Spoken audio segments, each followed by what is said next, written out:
శ్రీమద్ భాగవతం తృతీయ స్కందము అధ్యాయము 25 శ్లోక భక్తి యోగ మహిమ శ్లోకము 20. ప్రసంగమజరం పాశమాత్మనః కవయో విదుః సైవ సాధు శుక్రుతో మోక్షద్వారమపావృతం. 21. వెరీ వెరీ ఇంపార్టెంట్ శ్లోక. తితిక్షవః కారుణికాః సుహృదః సర్వదేహినాం అజాతశత్రవః క్షాంతః సాధవః సాధుభూషణాః. 22వ శ్లోకం. మయ్యనన్యేన భావేన భక్తిం కుర్వంతి ఏ దృఢాం మత్కృతే త్యక్త కర్మాణి కర్మాణస్త్య అక్తస్వజన బాంధవా. తాత్పర్యము భాష్యము శ్రీల ప్రభుపాద రచించారు. ఈరోజు మనము చర్చించబోయే అంశము 3 శ్లోకాలది. సాధువు యొక్క నిర్వచనము మరియు సాధువుల గుణాలు లేదా లక్షణాలు మరియు సాధు సాంగత్య ప్రయోజనం. ఈ 3 కూడా భగవంతుడి యొక్క ధామం వెళ్ళాలనుకుని భక్తి యోగాన్ని నిన్నటి భగవద్గీత యొక్క టైటిల్ ఏంటి? భగవద్గీత. హరే కృష్ణ ప్రభు. గురుజీ దండత్ ప్రణాం. భగవంతుడితో అత్యంత సన్నిహితంగా ఉండే యోగి లక్షణాలు మరియు లక్ష్యం. నిన్న సో మరి నిన్నటికి ఇది కంటిన్యూషన్ లాగా అనిపిస్తుందా? అనిపిస్తుంది గురుజీ. అత్యంత సన్నిహితంగా ఉండే యోగి కదా ఎవరు, ఆయన లక్షణం. ఈరోజు ఇంకా భగవద్గీత బేసిక్ ప్రిన్సిపల్స్, భాగవతం చాలా డీటెయిల్గా ఉంటుంది. చూడండి, భగవంతుడు ఎలా ఇచ్చాడో తెలియదు. ఈ శ్లోకం ఎప్పుడు రావాలని ఆయనే డిసైడ్ చేశాడు. సో అత్యంత సన్నిహితంగా ఉండే వాళ్ళని ఏమంటారు? యోగి, భక్తుడు. ఈరోజు కూడా సాధు అంటే భగవంతుడి యొక్క శుద్ధ భక్తులు. వాళ్ళ యొక్క నిర్వచనము, లక్షణాలు, తర్వాత వాళ్ళ యొక్క సాంగత్యం వల్ల మనకు ఎటువంటి లాభం ఉంటుంది అనేది నిన్న తెలుసుకున్నాము. దాని కంటిన్యూషన్ ఈరోజు మనం తెలుసుకుందాం. సాధువు యొక్క నిర్వచనము ముఖ్యంగా ఏం చెప్తున్నారంటే ప్రభుపాదుల వారు, సాధువు అంటే కృష్ణ భక్తుడు. అది కూడా ఎవరు? ఆత్మదర్శులైనటువంటి భక్తులు. మనం అనుకుంటాం జనరల్గా ఐడియా, సాధువు అంటే కాషాయ వస్త్రం వేసుకున్న వాళ్ళు, లేకుంటే పెద్ద జఠ, వెంట్రుకలు పెద్దగా గడ్డము ఇవన్నీ కూడా ఉంటే, లేకుంటే ఒక దండం పట్టుకున్న వాళ్ళు, త్రిదండి ఉన్నవాళ్ళు సాధువు అలా అనుకుంటూ ఉంటాం. సో నిజమైన సాధువు భగవంతుడి యొక్క భక్తుడు, నిష్ఠగా భగవద్భక్తిలో నెలకొని ఉండేవాడని చెప్పేసి మనకు భగవద్గీత కూడా చెప్పడం జరిగింది. తర్వాత భగవంతుడు బోధించినటువంటి భక్తి యోగపు నియమ నిబంధనలను పాటిస్తూ భగవంతుడి ఆదేశానుసారం, భగవత్ ఆదేశానుసారం అంటే భగవంతుడి యొక్క భక్తులు బోధించిన విధానం. కొన్నిసార్లు కేవలము ఆ నియమాల్ని పాటిస్తారు కానీ భక్తి చేయలేకపోతారు. అంటే సెంటిమెంట్లో కూడా కొంతమంది పాటిస్తూ ఉంటారు. అలా సెంటిమెంట్లా పాటించేది కాకుండా ప్రేమతో సాధు సాంగత్యంలో భగవంతుని భగవంతుని ఇక్కడ కృష్ణ భగవానుని మాత్రమే సేవించేవాళ్ళు, భక్తి యోగమును అనుసరించేవాడు. ఇంకా చెప్పంటే భక్తి యోగాన్ని అనుసరించేవాడు సాధువు. అంతేకాకుండా ఆ సాధువు గుణగణాలు ఎలా ఉంటాయి? సో సాధువు లోపల లక్షణాలు, తృణాదపి సునిచేన తరోరపి సహిష్ణున అమానిన మానదేన కీర్తనీయ సదాహరి. సో సాధువు యొక్క లక్షణాలు చైతన్య మహాప్రభు చెప్పారు, భాగవతంలో చెప్తున్నారు. గొప్ప ఓర్పు ఉండాలి, ఇతరుల పైన కరుణ చూపించడం ఉండాలి. తర్వాత అజాత శత్రువు, సర్వజీవుల ఎడ మిత్రత్వం, ఫ్రెండ్షిప్ ఉండాలి. ఇవి సాధువు యొక్క లక్షణాలు. వీటి ద్వారా ఆ సాధువు అజాత శత్రువుగా మారుతాడు. తర్వాత ఎప్పుడు శాంత చిత్తుడై ఉంటాడు. తర్వాత శాస్త్ర నియమ నిబంధనలకు కట్టుబడి ఉంటాడు సాధువు, వాటిని ఉల్లంఘించాడు అన్నట్టు. సో ఈ విధంగా సాధు యొక్క గుణాలు. తర్వాత సాధువుల యొక్క సాంగత్య ప్రయోజనం ఏంటి అంటే, లైక్ మ్యాగ్నెట్ యొక్క సాంగత్యాన్ని ఐరన్ తీసుకుంటే ఐరన్కు మ్యాగ్నెటిజం వస్తుంది. సాధువు యొక్క సాంగత్య ప్రభావము భగవత్ చింతన, భగవంతుడి యొక్క భక్తి యోగాన్ని మనము ప్రాక్టీస్ చేసే అవకాశం ఉంటుంది. తర్వాత మన లోపల కూడా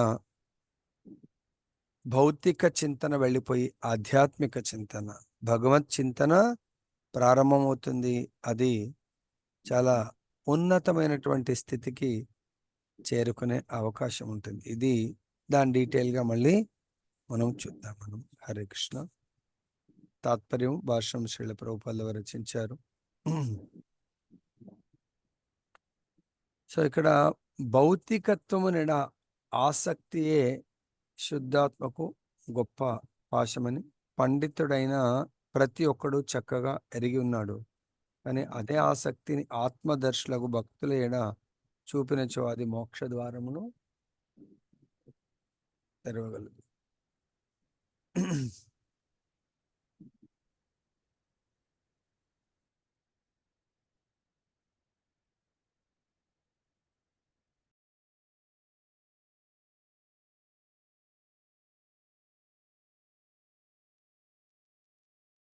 जय श्री श्री राधा रमन लाल की जय, जगन्नाथ बलदेव सुभद्रा माई की जय, गौरनिताय भगवान की जय। ओम अज्ञानतिमिरान्धस्य ज्ञानाञ्जनशलाकया चक्षुरुन्मिलितं येन तस्मै श्रीगुरवे नमः।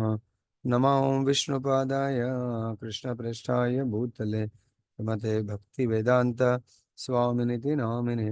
नमस्ते सरस्वती देवीं गौरवाणी प्रचारिणी निर्विशेष शून्यवादी पाश्चात्य जय श्री कृष्ण चैतन्य प्रभु नित्यानंद श्री अद्वैत गदाधर श्रीवासदि गौर भक्त वृंद।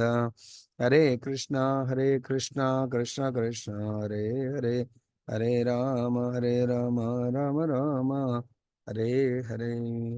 ఈరోజు మన జీవితానికి చాలా చాలా ముఖ్యమైనటువంటి సందేశాన్ని మనకు భగవంతుడు అందిస్తున్నారు. ఎవరి ద్వారా ఇది? మైత్రేయముని విదురుడి సంభాషణ. వాళ్ళిద్దరు ఎవరు చర్చ చేస్తున్నారు? కపిల భగవానుడు తన తల్లి అయినటువంటి దేవహుతికి ఈ బోధనలు చేస్తూ ఉన్నారు. సో కాబట్టి మనం కూడా ఈ బోధనను మన దగ్గరనే పెట్టుకోకుండా, సో మీరు నిజమైన తల్లి అవుతే మీ పిల్లలకు చేయండి, నిజమైన భర్త అయితే ఈ బోధనను మీ యొక్క భార్యకు చేయండి, సో నిజమైన గురువు అయితే శిష్యులకు చేయాలి.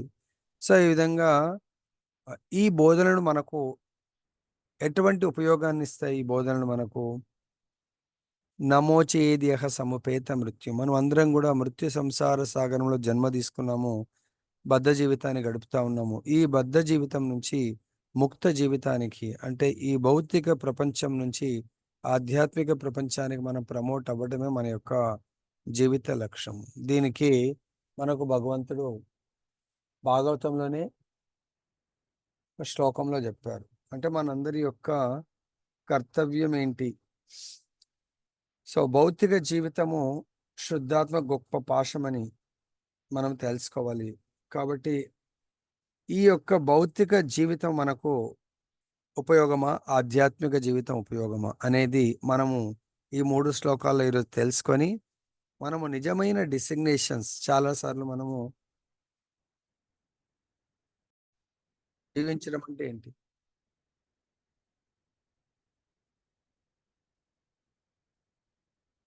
ఈ పాత్రలన్నిటికీ నిజంగా జీవం పోయటం అంటే ఏంటి? నమోచేద్యహ సముపేత మృత్యం. 5.18 గురుజీ. చెప్పండి శ్లోకం. గురుర్న సస్యాత్ స్వజనో న సస్యాత్ పితా న సస్యాత్ జననీ న సస్యాత్ దైవం న తస్యా న పతిశ్చ సస్యా నమో చ యోధ్యాః సముపేత మృత్యుం. Hare Krishna. Very nice, nice mother. నమోచయేద్ యహ అంటే నో బయాడ్ చేసి చెప్పారా, చూసి చెప్పారా? వస్తుంది గురూజీ, ఓకే. చూడకుండా చెప్పు. నమోచయేద్ యహ సముపేత మృత్యుం. Very good. ఫస్ట్ సెంటెన్స్ లో ఏమన్నారు? గురుర్న సస్యాత్ స్వజనో న సస్యాత్. స్వజనం. అంటే నువ్వు గురువు కావాలి అనుకుంటే, నువ్వు ఎవరికైతే గురువు కావాలనుకుంటున్నావో ఈ ఈ భౌతిక ప్రపంచం నుంచి నన్ను ఆధ్యాత్మిక ప్రపంచానికి తీసుకొని వెళ్ళగలడు అని మీకు పైనైతే నమ్మకం ఉంటుందో వాళ్ళని గురువు అని చెప్పండి.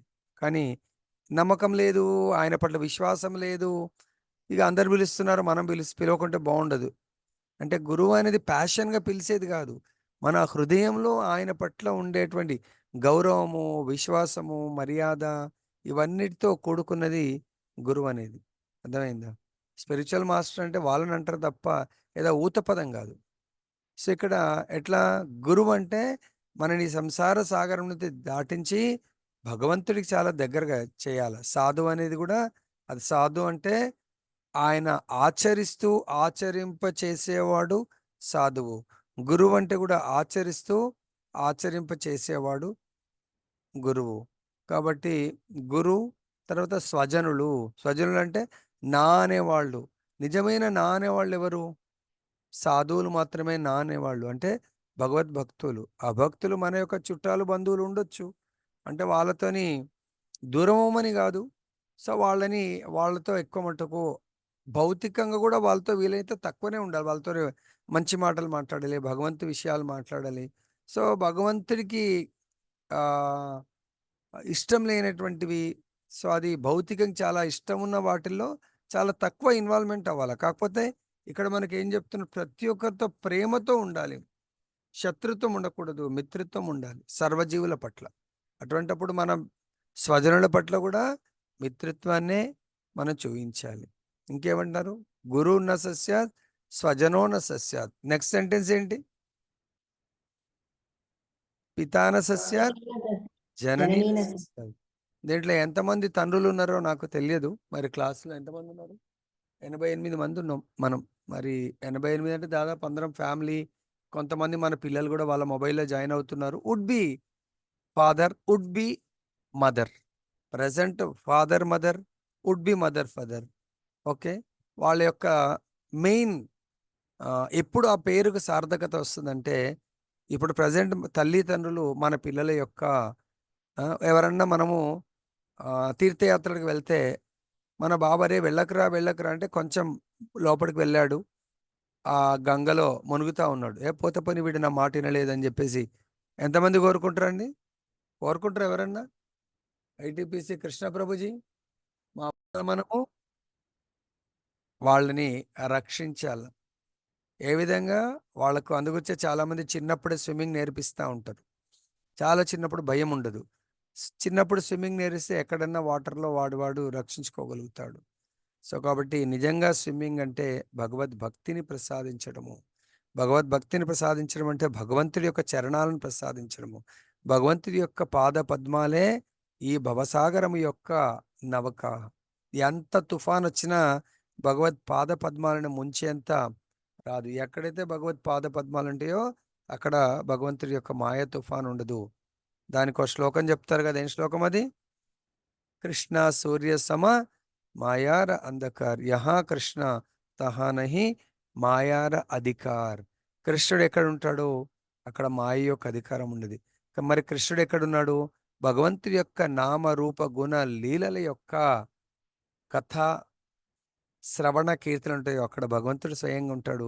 ఎక్కడైతే భగవంతుడి యొక్క భక్తులు సాధువులు ఉంటారో అక్కడ స్వయం భగవంతుడు ఉంటాడు. ఎక్కడ చెప్పాడు?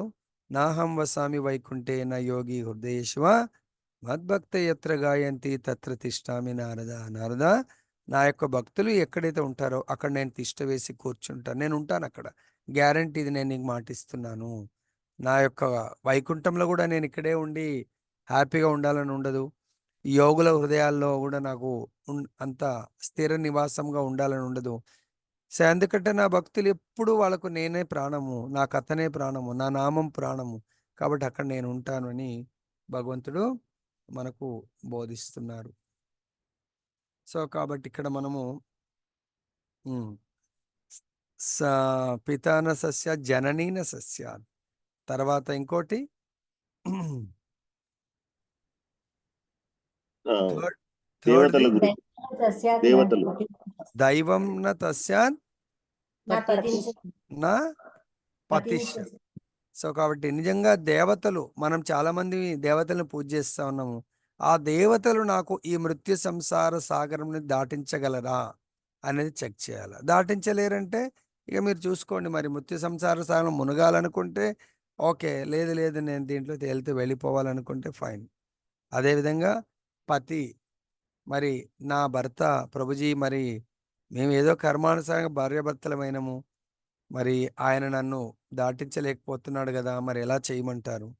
అది వాళ్ళు అందుగురించే భర్త అనే రోల్కు న్యాయం చేయాలంటే వాళ్ళు తనని నమ్ముకున్నటువంటి భార్యను, సో వాళ్ళు ఖచ్చితంగా ఆమెకు లక్షలు కోట్లు బంగారు నగలు బట్టలు పట్టు వస్త్రాలు కాదు ఇవ్వవలసింది, ఆమెని ఈ మృత్యు సంసార సాగరం నుంచి దాటించాలి. కొన్నిసార్లు పాపం భర్తలు వాళ్ళ డ్యూటీస్లో బిజీ ఉండొచ్చు, డబ్బు బిజినెస్ దాంట్లో, అట్లీస్ట్ భార్యల కన్నా ఎంకరేజ్ చేయండి, భక్తి పట్ల వాళ్ళను ఆపకండి, వాళ్ళని ముందుకు. అలా ఏ ఇంట్లో అయితే భార్య స్త్రీ భక్తి చేస్తుందో ఆ ఇల్లు వైకుంఠంగా మారుతుంది. ఓకే, మీరు ప్రొఫెషన్లో బిజీ ఉన్నారు, అంత పర్ఫెక్ట్గా చేయలేకపోతున్న పర్వాలేదు, కానీ మన ఇంట్లో ఉన్నటువంటి ఆ మాతాజీలని దయచేసి ఎంకరేజ్ చేయండి. ఓకే, సో ఇక్కడ ఏం చెప్తున్నారు, భౌతికత్వం మీద ఆసక్తి. చూడండి, ఈ ఒక్క పారాగ్రాఫ్ ఇంత చెప్పాల్సి వచ్చింది.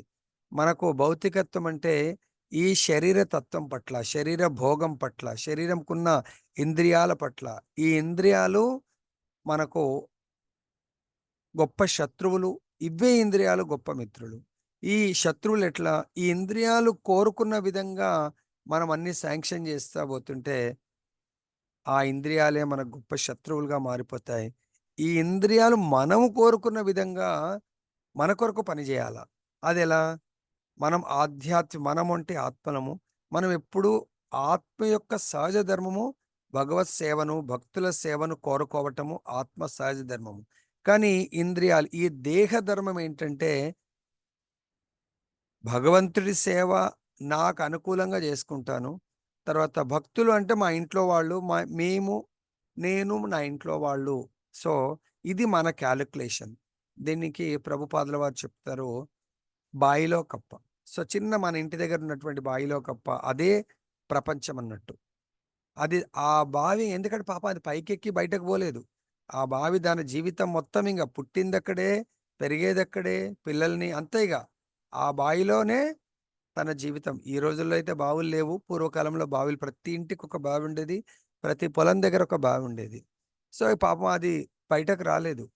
సో అనుకోకుండా ఒకసారి వరద వచ్చి పసిఫిక్ ఓషియన్లో ఉన్నటువంటి ఒక కప్పు వచ్చి ఈ బావిలో పడుతుంది.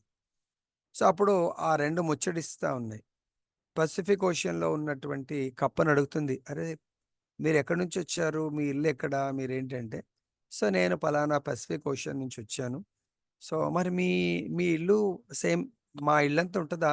లేదు లేదు, చాలా పెద్దగా ఉంటుంది. చాలా పెద్దగానా? ఎంత ఉంటుంది? దీనికి ఇదే చాలా పెద్దగా. ఎంత ఉంటుంది? దీనికంటే డబుల్ ఉంటుందా? 4 టైమ్స్ ఉంటుందా? 8 టైమ్స్? లేదు లేదు, దీనికంటే చాలా పెద్దగా ఉంటుంది. 10 టైమ్స్ ఉంటుందా? ఇక అంతకంటే ఎక్కువ ఏం క్యాలిక్యులేషన్, అంత పెద్ద బాయ్ అనిపోతుంది 10 టైమ్స్ అని. లేదు లేదు, దీనికంటే మనం వెల కట్టలేము, ఈ బావితో కంపేర్ చేస్తే లక్షల రెట్లు ఉంటుంది అంటే, అది లేదు నువ్వు అబద్ధం చెప్తున్నావు, నేను నమ్మలేను. నా ఇంటికంటే లక్షల రెట్లు అసలు ఉంటుందా సృష్టి?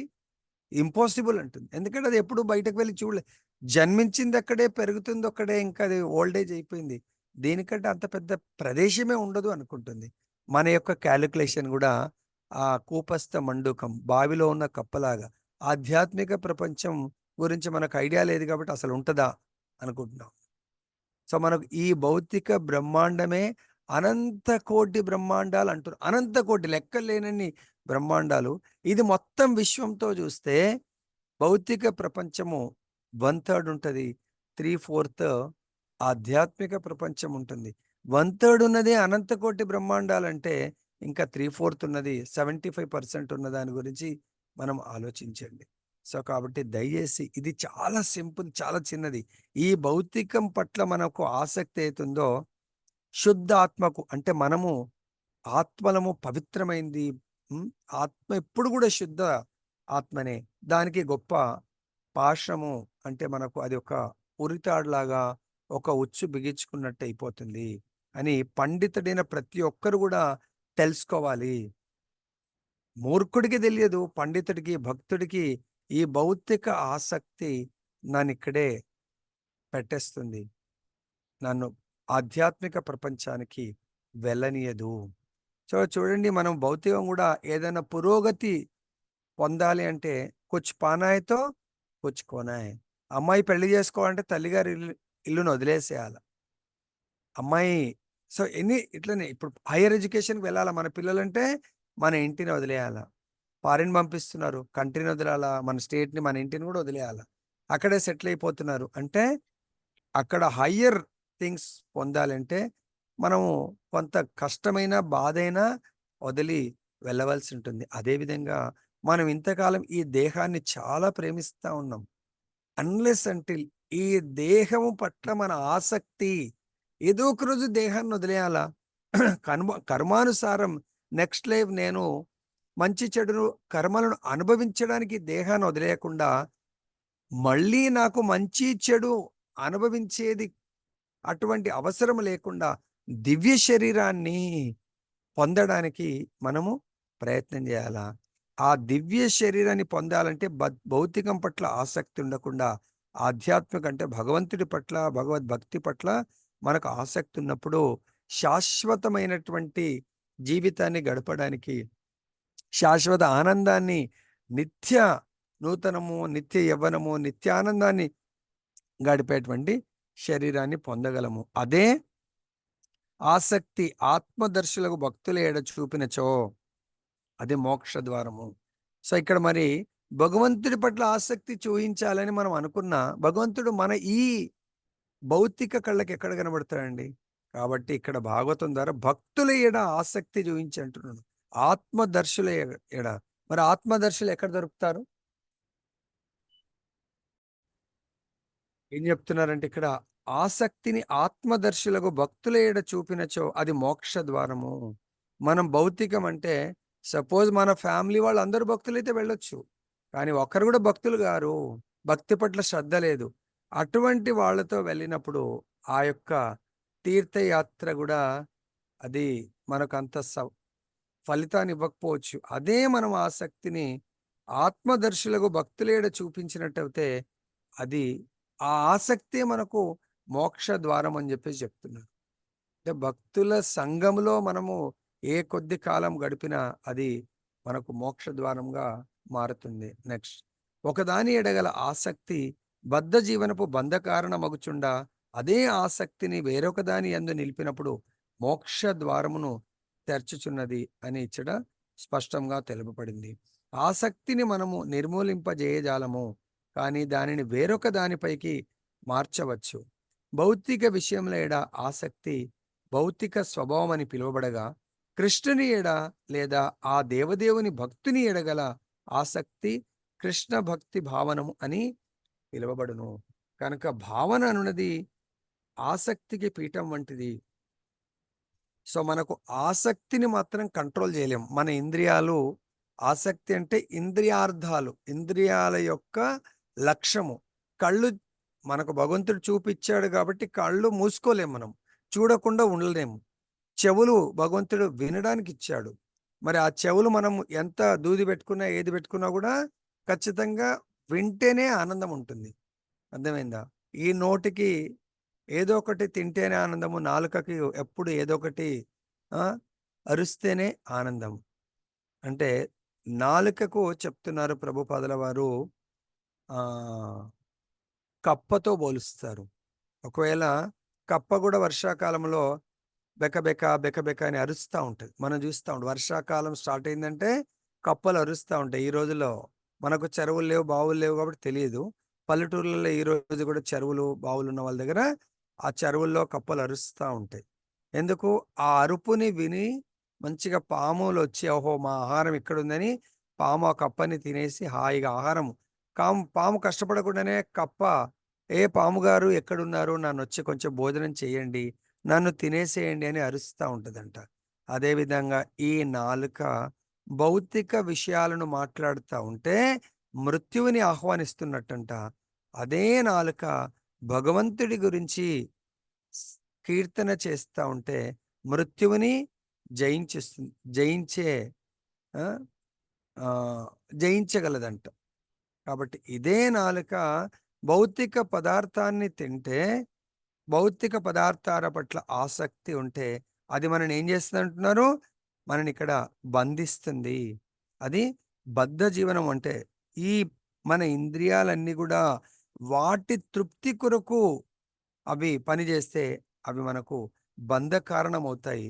అదే అవి భగవంతుడి యొక్క తృప్తి కొరకు, భగవద్భక్తుల యొక్క సేవ కొరకు ఉపయోగపడినప్పుడు అవి మోక్షదారము అని జెప్పేసి మనకిక్కడ చెప్తా ఉంది. దేవదేవుని ఎడ, కృష్ణుని ఎడ లేదా ఆ దేవదేవుని భక్తుని ఎడగల ఆసక్తి కృష్ణ భక్తి భావనము అని పిలువబడుతుంది. సో, కృష్ణుడైతే మన ఇంట్లో చేసుకుంటున్నాం. కృష్ణ భక్తులు మనకెక్కడ దొరుకుతారు? కృష్ణ భక్తులు దయచేసి ఇందాక అదే ఎగ్జాంపుల్. మన ఫ్యామిలీ ఎళ్తాము. ఎంత మనందరం గూడా ఫ్యామిలీ భక్తులైనా గూడా, మళ్ళీ మనం అక్కడ వెళ్తే ఈగోస్, మన భౌతిక చర్చనే ఉంటుంది. కాబట్టి భక్తుల సంఘంలో మనం ప్రయాణం చేసినప్పుడు అది మనకు కంప్లీట్‌గా ఆధ్యాత్మికంగా మారుతుంది. తర్వాత ఇంకేం చెప్తా? అది మన మోక్షానికి ద్వారమవుతుంది. ఇక్కడ ఆసక్తిని త్యజించవలెనని చెప్పబడినప్పటికిని, నిష్కామత్వం అనునది జీవునకు సాధ్యము కానట్టిది. జీవుడు తన సహజ స్థితి దృష్ట్యా ఏదో ఒక దాని ఎడ ఆసక్తుడై ఉండును. ఎవరికైనా పిల్లలు లేకపోతే వారు తమ ఆసక్తిని కుక్కల మీదనో, పిల్లల మీదనో నిలుపుటను మనము సాధారణంగా గాంచుచున్నాము. ఆసక్తిని ఎవ్వరును నిలువరింపజాలరని ఈ విషయము మనకు సూచిస్తుంది. కావున దానిని శ్రేష్టమగు ప్రయోజనమునకు వినియోగించవలెను. భౌతిక విషయముల ఎడగల ఆసక్తి మన బద్ధ స్థితిని కొనసాగింపజేయుచుండగా, అదే ఆసక్తిని దేవదేవుని మీదకు లేదా అతని భక్తుని మీదకు మళ్ళించినచో మోక్ష కారణము కాగలదు. సో, ఇక్కడ మనమున్నాము.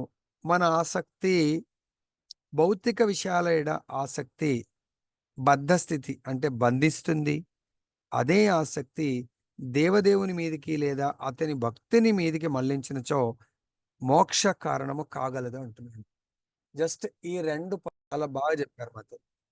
సో, భౌతిక డైరెక్ట్ భగవంతుడి పట్ల మనకు ఆసక్తి రావాలంటే ఇట్ ఈస్ ఇంపాసిబుల్. ఇప్పుడు ప్రభుపాదే లేకుంటే మనకు ఈరోజు భాగవతం మనం చదివేవాళ్ళం గాదు. భగవద్గీత చదివేవాళ్ళం గాదు. మనందరం గూడా ప్రభుపాద ఫ్యామిలీలో జాయిన్ అయ్యేవాళ్ళం గాదు. ప్రభుపాద మనందరికీ గూడా ఎలా అయితే కృష్ణుడు గోవర్ధన పర్వతాన్ని లేపి, ఆ యొక్క బ్రజవాసులందరినీ ఒక్క దగ్గరికొచ్చి 7 రోజులు 7 పగళ్ళు భగవంతుడి యొక్క సచ్చిదానంద స్వరూప ముఖారవిందాన్ని దర్శనమిచ్చారో, మనకు గూడా ప్రభుపాదుల వారు వేదవ్యాసుల వారైతే 5000 సంవత్సరాల కింద రచించారు. దాన్ని ప్రభుపాదుల వారు స్వయం భగవత్ స్వరూపాన్ని ఆయన యొక్క రచన రూపంలో, గ్రంథ రచన రూపంలో మనకు దర్శనమిస్తూ మనందరినీ గూడా ఈ యొక్క ఆ! భక్తిమయ జీవితం అనే ఒక సంస్థని మనందరి కొరకు స్థాపించి, ఆ సంస్థని ఒక గోవర్ధన పర్వతంతో పోలిస్తే దాని కింద భగవంతుడు కేవలం వ్రజవాసులకు 7 రోజులు 7 పగలు దర్శనమిస్తే, మనకైతే 365 డేస్ ఆ భగవంతుడు కథా అమృత రూపంలో దర్శనమిస్తా ఉన్నాడు. మరి అది భగవంతుడు అక్కడ స్వయం భగవంతుడుండే ఈరోజు మనకు ఆహ్, ఎవరి ద్వారా అనేది తెలుసుకోవాలి. ఇక్కడ భగవంతుడు నన్ను తెలుసుకోవాలంటే నా భక్తుడి మీద మీ ఆసక్తి పెట్టండి అంటున్నారు. అది మనకు సాధ్యం గాదు. భక్తుడి వైపు పెట్టాలంటే అబ్బా! ఆయన నమ్మాలా? మన కళ్ళు ఎంత మట్టుకు ఆయనని ఫిజికల్ అపియరెన్సే చూసుకుంటున్నాం. ఫిజికల్ ఆ ప్రభుజీ ఏంటి? ఆ ప్రభుజీ ఇట్లా, ఈ ప్రభుజీ అట్లా. భగవంతుడంటే మనతోని ఏం మాట్లాడడు కాబట్టి ఓకే, మా ఇంట్లో గోపాల్ ఉన్నాడు, మా ఇంట్లో ఇంకా రాధా మాధవ్ రాధా అనుకుంటా ఉంటాం. దయచేసి అటువంటి అపోహ తొలగించి భగవంతుడు ఏదైతే పదాలు ఆచార్యుడి ద్వారా వాడారో ఆసక్తిని దేవదేవుని మీదకు లేదా అతని భక్తుని మీదికి, అంటే ఆయన దగ్గర వెళ్ళి పర్సనల్ కాదు, ఆయన చెప్పే వచనాల మీద విశ్వాసము కాన్సన్ట్రేట్ చేయండి. ఆయన జీవిత చరిత్ర చెప్పట్లేదు, లేకుంటే ఆయన పట్ల ఆయన పర్సనల్ జీవితం పట్ల ఆకర్షణ ఏం చేయట్లేదు. ఆ భక్తుడు భగవంతుడి వైపు మనకు ఆకర్షణని తీసుకెళ్తున్నప్పుడు ఆయన వచనాల పట్ల మనకు చాలా విశ్వాసం ఉండాలి. నెక్స్ట్, ఆసక్తిని ఆత్మదర్శులైన భక్తుల వైపునకు మళ్లించవలనని ఇచ్చట ఉపదేశింపబడింది. సో మనము సాధు శాస్త్ర గురు, మన గురువుగారు ఏం చెప్తున్నారు? శాస్త్రాన్ని బోధిస్తున్నారు. అదే శాస్త్రాన్ని గురువుగారు చెప్పిన విధంగా సాధువులు కూడా అదే విధంగా చెప్పారా లేదా? సాధువులు అంటే భక్తులు, కృష్ణ భక్తులు. మరి ఆ శాస్త్రం యొక్క లక్ష్యం ఏముంది? అందుగురించి రోజు మీరు ఈ టైటిల్స్ రాసుకున్నట్టయితే ప్రతిదీ కూడా ఒకదానికొకటి, మనం ఎట్లయితే మీరు అందరూ మాతాజీలు దాన్ని ఏమంటారు, మెడలో హారం వేసుకుంటా ఉంటారు, ముత్యాల అవి ఇవి. మనము భక్తులైతే ఈ ఏమంటారు, తులసి హారం వేసుకుంటాము. ప్రతి పూస చాలా ఇంపార్టెంట్. ఎట్లనో మనకు కూడా ప్రతిరోజు ఆ టైటిల్, ప్రతిరోజు క్లాసు మన మెడలో ఒక హారముకు ఒక పూసలాగా పెట్టుకోండి. సో ఇవన్నీ కూడా ఒకరోజు మొత్తం హారంగా ఫామ్ అయిన రోజు ఇంకా చాలా అద్భుతమైన రిజల్ట్ ఉంటుంది. ఈరోజు ఒక 2-3 లీలలు ఉంటాయి. అవి వింటే నేను అనుకుంటున్నాను మీకు చాలా మట్టుకు భగవంతు పట్ల ఆ జ్ఞానంతో వైరాగ్యం వచ్చి చాలా తీవ్ర ఆసక్తి పెరుగుతుందని అనుకుంటున్నాను. చాలా ఇంపార్టెంట్. ప్రతి పదము, ప్రతి సెంటెన్స్ విని స్టోర్ చేయండి. ఈ ఒక్క క్లాస్లో వంటల్లో బిజీ ఉండి వినకపోతే నా హంబుల్ రిక్వెస్ట్, రికార్డింగ్ది ఒక్కటికి 2 సార్లు వినండి. నెక్స్ట్, సో ఇచ్చట ఉపదేశం ఉంది. ఇంతకు సాధు అనగా ఎవరు? కాషాయ వస్త్రం కట్టినట్టి లేదా పొడవుగా గడ్డం పెంచినట్టి సాధారణ వ్యక్తి సాధువు కాబోడు. నిష్టగా భక్తి యోగం నందు నెలకొని ఉండేవాడే సాధువని భగవద్గీత యందు వివరింపబడింది. భక్తి యోగపు నియమ నిబంధనలను ఖచ్చితంగా పాటించినట్లు గోచరింపకపోయినను పరమపురుషుడైన శ్రీకృష్ణుని యందు అకుంఠిత శ్రద్ధను కలిగి ఉన్న వానిని సాధువుగా భావించవచ్చు. సో చాలా అద్భుతం ఇది. కొన్నిసార్లు కొంతమంది భక్తి యోగపు నియమ నిబంధనలు ఖచ్చితంగా పాటించలేకపోవచ్చు, కానీ వాళ్లకు కృష్ణుడి పట్ల అకంఠితమైన శ్రద్ధ, విశ్వాసము, కొన్ని పరిస్థితుల్లో వాళ్ళు కొన్ని నియమ నిబంధనలు పాటించకపోవచ్చు. లైక్ ఎగ్జాంపుల్, కొంచెం ఓల్డ్ ఏజ్ వచ్చింది, వాళ్ళు అంత పొద్దున లేవకపోవచ్చు, ఒకవేళ ఇన్ కేస్ లేచినా స్నానం చేయకపోవచ్చు. సో కొన్ని కారణాలు, బాడీ లేకుంటే కాల్ ఫ్రాక్చర్ అయింది, లేవలేకపోతున్నాము. ప్రభుజీ నేను మరి కథామృతం అంటే ఎట్లా పూజ చేయలేకపోతున్నా, స్నానం చేయలేకపోతున్నా కదా, మరి కథామృతం వినొచ్చా లేదా, జపం చేయొచ్చా లేదా? జపము మనని పవిత్రం చేస్తుంది. మన శరీరం పవిత్రం లేకున్నా కూడా జపం మనని అది మనస్సుకు, ఆత్మకు సంబంధించింది, ఆల్వేస్ చేయొచ్చు. కథామృతం బెడ్ మీద పడుకొని కూడా కథామృతం వినొచ్చు. సో ఇక్కడ మనము కొన్నిసార్లు అరే వీళ్ళు ఏ నియమం పాటించట్లేదు అని చెప్పేసి అనుకుంటా ఉంటారు. ఎవరిని కూడా దయచేసి అలా కించపరచకండి, అసూయతో చూడకండి. సో సాధు అనేవాడు చాలా బ్రాడ్ మైండ్ ఉండాలి. ఒకసారి ఒక గురువుగారి యొక్క ఆశ్రమంలో నిత్య అన్నదానం జరుగుతూ ఉంటే చాలా మట్టుకు ఆశ్రమాలలో ఆ గురువుగారు చాలా గొప్ప పేరు ప్రతిష్ట ఉన్నటువంటి గురువు గారు. ఆయన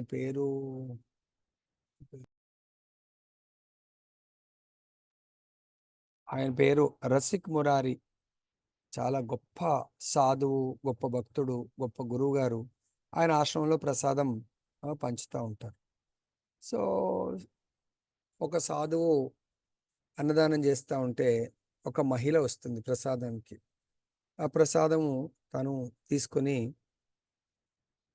ఈ కొంగులో ఒక బట్ట చుట్టుకొని, సో మా అబ్బాయికి కూడా ప్రసాదం ఇవ్వండి అంటే, మీ అబ్బాయి ఎక్కడున్నాడు అంటాడు. ఇగో ఇక్కడ ఉన్నాడు మా అబ్బాయి అంటే, ఆయనంటే మీ అబ్బాయి లేడు కదా అని చెప్పేస్తే ఈ బట్ట చూపించి మా అబ్బాయికి ఇవ్వండి అంటే, లేదు మీ అబ్బాయిని తీసుకోనరా, మీ అబ్బాయి లేడు, ఏం లేడు, అబద్ధం ఆడుతున్నావు అని చెప్పేసి పాపం మనని గట్టిగా బెదిరించి పంపిస్తాడు. అప్పుడు అక్కడ ఆ మఠం యొక్క అధ్యక్షుడు ఈ రసిక్ మురారి ప్రభుజీ అంటే ఆ సాధువు, ఆ గురువు గారు చూసి ఆయన పిలిచి, ఆ మహాత్మా ఆయన కూడా గొప్ప భక్తుడు. సో ఎప్పుడు కూడా ఆ మన దగ్గరికి వచ్చినటువంటి దానం కొరకు వచ్చిన స్పెషల్గా మాతాజీలను అలా మాట్లాడి తిప్పి కొట్టకండి. ఎందుకంటే ఈ సంతానాన్ని ఈ భూమి మీదకి తీసుకొచ్చేదే మాతాజీలు. వాళ్ళు చాహే బట్ట రూపంలో నా కుమారుడున్నా అని చెప్పిన దానం ఇవ్వండి. లేదు అంటే వాళ్ళు ఒక శరీరాన్ని అంటే చెమడ అంటే దాన్ని ఏమంటారు, శరీరం అంటే బట్ట కానీ లేదంటే తోలు అనుకోవచ్చు. ఈ శరీరం ఏముంటుంది, తోలు మాంసము తర్వాత ఎముకలు వీటితోనే కదా. ఆ శరీరాన్ని తీసుకురావాలన్నా కూడా మాతాజీలే కాబట్టి దయచేసి వాళ్ళని ఎప్పుడు కూడా అలా తిరస్కరించి పంపకండి అని చెప్పేసి చెప్తా ఉన్నారు అన్నట్టు. అంటే ఇక్కడ కొన్నిసార్లు పాపం తల్లులందరికీ కూడా చాలా అలానే ఉంటుంది. ఏ ఆశ్రమం వెళ్ళినా వాళ్ళ పిల్లలు రాకపోతే ఖచ్చితంగా ప్రసాదాన్ని తీసుకొని వెళ్ళాలనుకుంటారు. కొద్దిగైనా పర్వాలేదు, యూ కెన్ గివ్ దెమ్. కొన్నిసార్లు తల్లులకు టైం, అందుగురించే భక్తి యోగపు నియమ నిబంధనలు ఖచ్చితంగా పాటింపలేకపోయినా, కొన్నిసార్లు మాతాజీలకు కొన్ని ఇబ్బందుల వల్ల పాటించలేకపోయినా, పరమ పురుషుడైన శ్రీకృష్ణుని యందు అకుంఠిత శ్రద్ధను కలిగి ఉన్న వారిని సాధువుగా భావించండి. ఎవరిని కూడా వాళ్ళ లోపల ఉన్నటువంటి అవగుణాలను, చెడు గుణాలను ఎప్పుడు కూడా మెడిటేట్ చేయకండి. వాళ్ళ లోపల నుండి గొప్ప గుణాలను, భగవంతుడి పట్ల ఉన్న వాళ్ళ యొక్క శ్రద్ధ, వాళ్ళ యొక్క ఉత్సాహాన్ని మనము గ్లోరిఫై చేయాలి. అది సాధువు యొక్క లక్షణము. సాధురేవ సమంతవ్య అనగా భక్తి యోగము అనుసరించువాడే సాధువు. భక్తి యోగాన్ని ఎవరైతే అనుసరిస్తారో వాళ్ళు సాధువు. కర్మ, జ్ఞాన, ధ్యాన యోగం గురించి చెప్పట్లేదు. అవన్నీ కూడా భక్తి యోగానికి మార్గాలు. భక్తి యోగం అనేది ఒకవేళ ఒక చౌరస్తా అయితే ఆ చౌరస్తాకు 3 రోడ్లు ఉన్నాయి. ఇంకా అక్కడ నుంచి ఒకే రోడ్డు ఉంటుంది, ఒకే హైవే రోడ్డు. సో భక్తి యోగం అనేది ఇంకా స్ట్రైట్ అవే, ఇంకా దేర్ ఈస్ నో ఇంకా సైడ్ ట్రాక్స్ ఉండే అన్నట్టు. ఇంక అక్కడ ఆ డైరెక్ట్ వెళ్ళిపోవటం. లైక్ ఎగ్జాంపుల్, ఎయిర్పోర్ట్కు మనము 3 వేస్ ఉండొచ్చు, 4 వేస్ ఉండొచ్చు. ఎయిర్పోర్ట్కి ఒక్కసారి రీచ్ అయిపోతే లోపల చెక్కింగ్ అయిపోయింది అనుకోండి, మనము ఇంకా ఫ్లైట్లో కూర్చున్నామంటే హాయిగా గాల్లో ఎగురుతూ వెళ్ళిపోవచ్చు. కాబట్టి భక్తి యోగానికి ఎవరైతే వస్తారో అత్యంత ఆనందంతో, ఎట్లయితే ఫ్లైట్లో కూర్చుంటే హాయిగా గాలిలో తేలుతూ వెళ్ళిపోవచ్చో, భక్తి యోగంలో మనము అత్యంత ఆనందమైనటువంటి జీవితము సులభంగా గమ్యస్థానానికి చేరుకోగలము. అటువంటి భక్తి యోగాన్ని అనుసరించి వాడే సాధువు అని చెప్పేసి అంటున్నారు. ఎవరేని బ్రహ్మభూత స్థితిని బడయగోరినచో తన ఆసక్తిని సాధు భక్తుడి వైపునకు మళ్లించవాలని ఇచ్చట బోధిస్తున్నారు. మనందరం కూడా ఇది చాలా ఇంట్రెస్ట్ ఉండాలి, దీన్ని నేర్చుకోవాలి, ఆచరించండి. ఇంత చెప్పినా కూడా చాలా మంది పాపం వాళ్ళు, నేను క్రిటిసైజ్ చేయట్లేదు, ఇంకా వాళ్ళ యొక్క దేహము వాళ్ళని ఇట్లా పట్టుకొని ఉంటుంది. ఆ దేహం ఎలా ఉంది, తామసిక, రాజసిక, సాత్విక. ఆ తామసిక గుణంలో ఇతరులను ఇబ్బంది పెడతా ఉంటాం. మనం నిజంగా బ్రహ్మభూత స్థితి, దేహాత్మ భూత స్థితి, నేను దేహమును, దేహాత్మ స్థితిని దయచేసి వదిలేయండి. బ్రహ్మభూత స్థితికి ప్రమోట్ అవ్వాలనే ఆసక్తి, కోరిక పెట్టుకోండి. బ్రహ్మభూత స్థితి అంటే నేను ఆత్మను అని మనము కన్విన్స్ అవ్వాలి. ఏదో థియరిటికల్ అనుకుంటున్నాము, ఆత్మను అని కన్విన్స్ అవ్వాలంటే ఆత్మదర్శుల యొక్క సాంగత్యము తీసుకోవడానికి మీరు కోరిక పెట్టుకోండి. బ్రహ్మభూత స్థితిని ఎవరైతే కోరుకుంటున్నారో వాళ్ళు, కోరుకోని వాళ్ళకి నేనేం ఫోర్స్ చేయట్లేదు, భగవంతుడు ఫోర్స్ చేయట్లేదు. బ్రహ్మభూత స్థితిని, నేను ఆత్మ అనే స్థితిని పొంది ఆత్మ స్థితిలో సహజంగా జీవించాలి అనుకునే వాళ్ళు తన యొక్క ఆసక్తిని, భౌతిక ఆసక్తిని సాధువు వైపునకు అంటే భక్తుడి వైపునకు మళ్లించాలని ఇక్కడ నొక్కి చెప్తా ఉన్నారు. మరి ఈ రోజు నుంచి మీరు డిసైడ్ అవ్వండి. మనకు ప్రభుజీ మరి సాధువు వైపు మళ్లించాలంటే మనం చూస్తూ ఉంటాం, క్లాస్ జరుగుతూ ఉంది, కొంతమంది వాళ్ళ కార్యాల్లో వాళ్ళు ఉంటారు, వాళ్ళ ఫోన్లో వాళ్ళు మాట్లాడతారు. వాళ్ళు ఇంకా ఇప్పుడు సపోజ్ నేను పేరు పిలిచాను అనుకోని పలకరు, ఏంటి ప్రభుజీ అంటే, ప్రభుజీ అదే సమయంలో బిజీ, క్లాస్ అంతా కూడా ఫోన్ మాట్లాడుతూ ఉంటారు. క్లాస్ ఫోన్ పేరు కనబడతా ఉంటుంది. అటువంటి క్లాస్ అటెండెన్స్ లాభం ఏముంటుంది ఆలోచించండి మీరే. అంటే నేను ఎవరిని పాయింట్అవుట్ చేయట్లేదు దయచేసి. ఇక్కడ మనకు చెప్తున్నారు సాధువు వైపుకు మనం మళ్ళించాడంటే ఆ సాధువు చెప్పుతున్నటువంటి శాస్త్రం వైపుకు శ్రద్ధ పెట్టండి. సాధువు అంటే నేను ఎక్కడో ఉన్నాను, నా దగ్గరకు వచ్చి మీరు పక్కకు కూర్చోండి, గురుగారు మీ దగ్గర కూర్చుంటాను అంటే లాభం లేదు. గురువుగారు ఏదైతే భగవంతుడి యొక్క జ్ఞానాన్ని బోధిస్తున్నారో ఆ జ్ఞానం వైపు మీ యొక్క ఆసక్తిని మళ్ళించి ఆ జ్ఞాన మార్గంలో జ్ఞానము ద్వారా మన జీవితాన్ని మలుచుకోండి. అర్థమైందా? శ్రీ చైతన్య మహాప్రభు సైతం ఈ విషయం సమర్థించిరి. లవమాత్ర సాధు సంఘే సర్వసిద్ధి హయ్యా. సాధు పురుషుని క్షణకాల సాంగత్యంతో మనుజుడు పూర్వత్వమును బడేయగలడు. చైతన్య మహాప్రభు చాలా అద్భుతమైనటువంటి శ్లోకం చెప్తాడు. సో చైతన్య మహాప్రభు చెప్తున్నాడు అంటే సాధు సంఘ సర్వశాస్త్ర ఏంటి మాతాజీ ఆ పదము? సర్వశాస్త్ర లవమాత్ర సాధు సంఘ, సాధువుల యొక్క శాస్త్రంలోనే ఇది నిజంగా జరుగుతుందా? చైతన్య మహాప్రభు చెప్పారు. మనందరి జీవితాల్లో ఇది నిజంగా జరుగుతుందా? ప్రాక్టికల్ ఉండాలి ఏదైనా కూడా. ఈ రెండు జరుగుతున్నాయా? కరెక్టేనా? ఆ శాస్త్ర అండర్స్టాండింగ్ తో సర్వ సిద్ధులు, అన్ని సిద్ధులకు మూలమైనటువంటిదే భక్తి యోగము. ఆ భక్తి యోగము ద్వారా భగవత్ ప్రాప్తి. సో మనకు అన్ని సిద్ధులు, కొన్ని అష్టాంగ, ఇంకేదన్నా సిద్ధులు ఉంటే లగిమ అనిమ, ఇంకేవో సిద్ధులు, నీళ్ళ మీద నడిచేయడము, అగ్ని మీద నడచడము, ఇవన్నీ సిద్ధులు టెంపరీ. నిజమైన సిద్ధి నా యొక్క తండ్రి అయినటువంటి పూర్ణ అంశములో నేను సూక్ష్మ అంశముగా నేను గుర్తెరగటము, తర్వాత నా యొక్క సహజ స్థితి ఆ దేవదేవుణ్ణి సేవించడము, దేవదేవుడి యొక్క శుద్ధ భక్తులను సేవించడము అనేది నా సహజ స్థితి. అది అట్లీస్ట్ థియరిటికల్ తెలుసుకున్నాను, ప్రాక్టికల్గా ప్రయత్నం చేస్తున్నాను. ఇది సాధు సంఘంలో నిజమైన సిద్ధి. సర్వసిద్ధి అయ్యా అంటే అన్ని సిద్ధులకు మూలము, అన్ని సిద్ధుల యొక్క సారము, అది నేను తెలుసుకుంటున్నాను. తర్వాత మహాత్ముడు అనున్నది సాధువుకు పర్యాయ పదము. మహాత్ముల సేవ మోక్షమునకు రాచ మార్గమని చెప్పబడింది. మహస్సేవాం ద్వారం అహుర్ముక్తే స్తమోద్వారం యోషితాం సంగి సంగం. లౌకికలకు వనరింపబడు సేవ విపరీత ఫలమును కలగజేయును. ఎవరేని మనుజుడు లౌకికునికి సేవలను అందించినచో, అంటే ఇంద్రియ భోగమునందే రతుడైన వాడిని లౌకికుడు అంటాడు. అతనికి సేవలు అందించినచో అట్టి సాంగత్యం ద్వారా నరక ద్వారము తెరుచుకొనగలదు. అదే సిద్ధాంతం ఇచ్చట ధృవీకరింపబడింది. భక్తుని ఎడ అనురక్తి అనగా భగవత్ సేవ ఎడ ఆసక్తి అనియే భావము.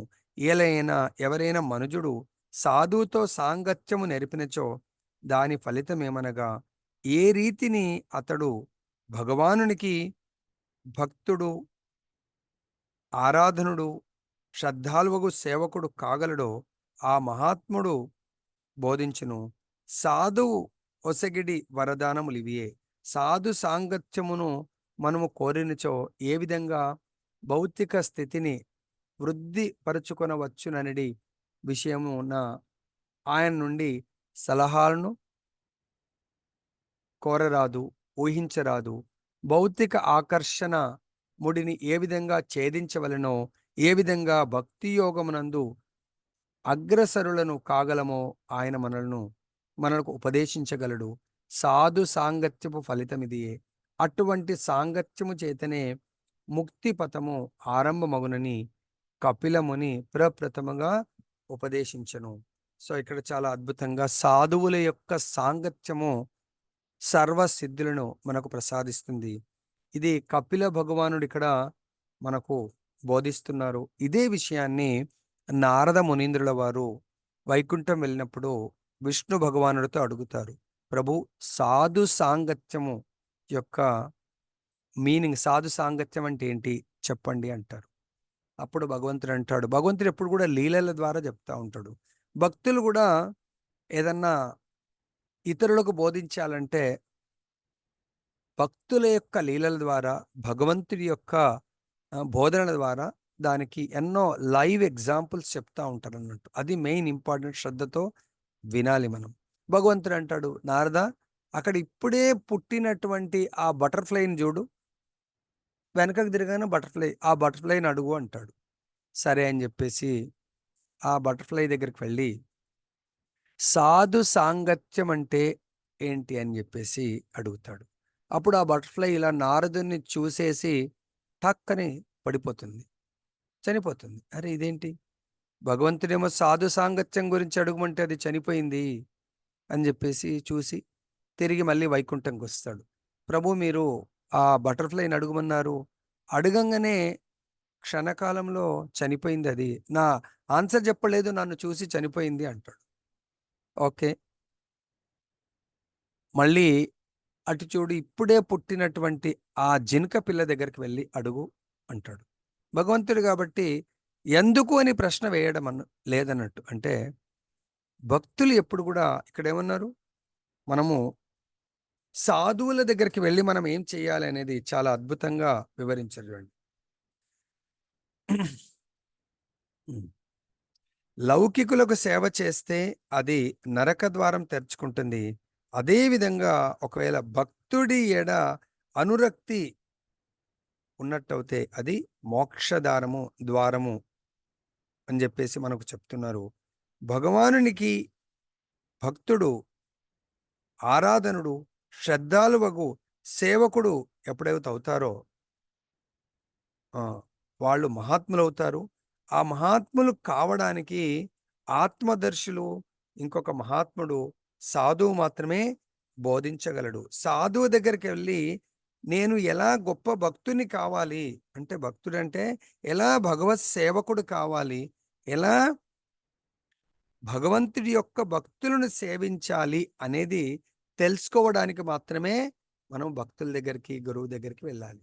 అది భగవద్గీతలో మనకు ఒక శ్లోకంలో ఎటువంటి ఆలోచనతో వెళ్ళాలి అనేది బోధించాలి. రాసుకోండి, శంకర్ ప్రభుజీ 4.34లో ఉంది అన్నట్టు. మనము గురువు గారి దగ్గరికి ఎందుకు వెళ్ళాలా, ఏం నేర్చుకోవడానికి వెళ్ళాలా, ఎటువంటి ఆలోచనతో వెళ్ళాలా, గురువు గారిని తాత్పర్యం ఏంటి మాతాజీ, ఏమంటున్నారు కవిత మాతాజీ? హరే కృష్ణ. ఆత్మదర్శులు, తత్వదర్శులు హరే కృష్ణ నుండి గురు. వాళ్ళని ప్రశ్నలు అడిగి జ్ఞానాన్ని సంపాదించమని చెప్తున్నారు. ఆ ఓకే, భావం సో కాబట్టి ఇక్కడ ఎక్కడ ఉన్నాం మనము, ఆ విధంగా భక్తుల దగ్గరికి వెళ్ళి ఎప్పుడు కూడా మనము సేవిస్తూ జ్ఞానాన్ని పొందడానికి ప్రయత్నించాలి. కానీ భౌతికమైనటువంటి ఏదన్నా భక్తుడు ఉన్నాడు అంటే ఆయన ఏదన్నా చమత్కారం చేస్తాడేమో అని చెప్పేసి చమత్కారం కొరకు ఆ చమత్కారాలు చూడడానికి వెళ్తూ ఉంటారు. కానీ ఆ చమత్కారాల కొరకు, భౌతిక భోగాల కొరకు వెళ్తే ప్రభుపాదుల వారు ఒక లీల చెప్తారు. ఏ లీల అది? పునర్ముషిక భవ. ఒక ఎలుక కూడా సాధువు దగ్గరికి వెళ్తుందంట. సాధువు దగ్గరికి వెళ్ళి నిలబడుతుందంట హంబుల్గా, వినయంతో. అప్పుడు సాధువు అడుగుతారు, ఏంటి ఎలుక, ఏం కోరికతో వచ్చావు? ఆ ఎలుక అంటుందంట, గురువుగారు నన్ను పిల్లి చాలా బ్రతకనివ్వట్లేదు, సో నా బ్రతుకును దుర్భరం చేస్తుంది. సరే నీకేం కావాలా, నన్నే పిల్లిగా మార్చేసేయు, అప్పుడు నేను ప్రశాంతంగా స్వేచ్ఛా జీవితంగా గడపగలుగుతాను. సాధువు యొక్క ఆశ్రమంలో ఆ రంధ్రంలోంచి బయటకు వస్తే చాలు, పిల్లి ఎప్పుడొస్తుందా ఎలక అని చూస్తుంది. ఇప్పుడు నేనే హాయిగా ఉండొచ్చు, ఆశ్రమంలో ఎక్కడైనా తిరగొచ్చు అనుకున్నది. సరే నువ్వు పిల్లిగా మారిపో అని చెప్పేసి ఆశీర్వాదం ఇస్తాడు. నిజంగా ఆయన మంత్రశక్తితో పిల్లిగా మారిపోతుంది. దేహం మార్చడం కదా, దేహం డ్రెస్ ఇవ్వటమే కదా. ఓకే అని చెప్పి పిల్లిగా మారిపోయింది. మళ్ళీ కొంచెం 1-2 రోజుల తర్వాత మళ్ళీ వచ్చి నిలబడ్డదంట హంబుల్గా, వినయ విధేయతలతో. ఏంటి పిల్లి మళ్ళీ వచ్చావు, ఏం కావాలంటే, అరే నువ్వు పిల్లిగా అయితే మార్చావు కానీ మళ్ళీ ఇక్కడ కూడా స్వేచ్ఛా జీవితం లేకుండా పోయింది. ఏంటి అంటే కుక్కల ఆశ్రమంలో కుక్కలు నన్ను తరుముతా ఉన్నాయి, ఇంటికి పరిమితమైన బయట స్వేచ్ఛా జీవితంగా వెళ్దామంటే కుక్కలు నన్ను జీవించనియట్లేదు, నా ఎంబడ పడతా ఉన్నాయి, మరి ఏం కావాలా? కుక్క జీవితాన్ని ఇవ్వు నాకు. ఓకే, కుక్కగా మారిపో అంటాడు. అయితే ఆశ్రమం చాలా పెద్దగా ఉంటుంది, ఆశ్రమంలో తిరుగుతూ ఉంటుంది. సో ఆ కుక్క స్వేచ్ఛగా, కానీ ఆ జంగల్లో ఉంటుంది, ఫారెస్ట్లో ఉంటుంది. అరే బయట స్వేచ్ఛా జీవితం అంటే చెట్లు ఫారెస్ట్లో వెళ్ళొద్దామని చెప్పేసి వెళ్తుందంట. వెళ్తే పులులు తరుముతా ఉన్నాయంట. ఏదో ప్రాణాన్ని ఆ, అతి కష్టంతో రక్షించుకొని మళ్ళీ ఆశ్రమం లోపలికి వస్తుందంట. అప్పుడు వచ్చి మళ్ళీ సాధువు ముందు నిలబడ్డదంట. ఏమైంది మళ్ళీ వచ్చావంటే, సో నాకు ఇక్కడ కూడా స్వేచ్ఛా జీవితం లేకుండా పోయింది, మరి ఏం కావాలి, నన్ను పులిగా మార్చేసి అప్పుడు మొత్తం జంగలంతా తిరిగి రావచ్చు. సరే పులిగా మారిపో అన్నాడంట.